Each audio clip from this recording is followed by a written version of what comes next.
Obviously huge last November. Yeah, and the theme of what we're talking about is fulfilling the mandate, especially for the younger voters in this audience. Last week, the One Big Beautiful Bill was finally passed and signed into law. And one of the components of the One Big Beautiful Bill, the most important, is fully funding ICE, fully funding the deportation effort. What would your perspective be? Your father has said no amnesty under any circumstances whatsoever. Talk about the need for mass deportations and how we will not put up with any amnesty whatsoever. Listen, it's so fundamentally critical. I mean, it was really the #1 issue we all campaigned on. We see what it did to so much of America, what it did to so many communities, and honestly, what it did to so many of the low-income communities in this country where people were just sweeping those jobs and ultimately everyone's potential American dream was getting wiped away. And so the Big Beautiful Bill, the funding of the wall, the funding of ICE is so fundamentally important to actually getting these things done, right? We saw what we could do about just the border itself. But now you have 20 million people probably. I imagine they don't even know.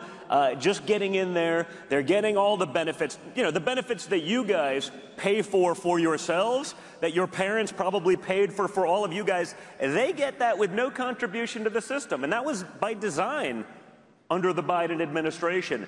So to have the funding to start the mass deportations, but more importantly, the parts of the bill that literally cut off all of the freebies that were just draining our coffers, but more importantly, were a calling card to the rest of the world. Be like, you know, come here, we'll give you everything.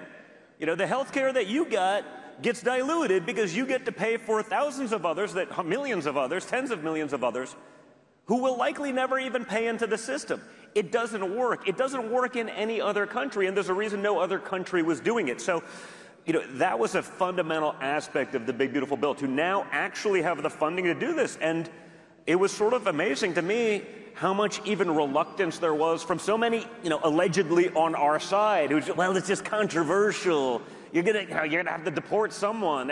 You know, listen, there's gonna be good people that this happens to too, but there are millions of criminals, and this is Joe Biden's ICE. I mean, when I saw the statistics, I literally couldn't believe that a civilization could survive when you know, our Western values, our culture, the civilization itself, when they literally admitted, and you know, this is Biden ICE stats, so this is probably diluted a lot, but 600,000 criminals, 13,000 murderers. I mean, think about that.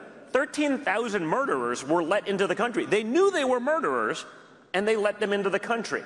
16,000 rapists. Okay, add those together. You got what, 30,000, let's call it.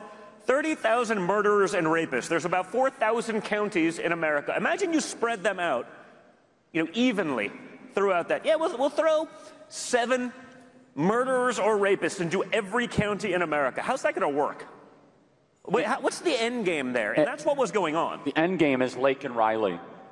And the end game is Rachel Morin, which is dead people all across the country because of the open border. Yeah. So, you know, that has to stop. They got to get rid of that. And they have to also, you know, do a lot more, because they have to enable the Americans to have a chance. We have to be able to innovate, grow, be productive enough to create the wages necessary in a lot of these businesses that Americans will actually work there. We've seen what happens when some of these places, oh, it's going to be a disaster. Oh, wow, there's a line of Americans ready to do some of these jobs. You know, a big part of it was also, you know, from the corporate tax cut standpoint, right? That's great. I mean, I'm a business guy. I love the corporate tax cuts. But I think what was really unique about the BBB was how much time, energy, and political capital my father put into making sure those tax cuts translate down to working class Americans.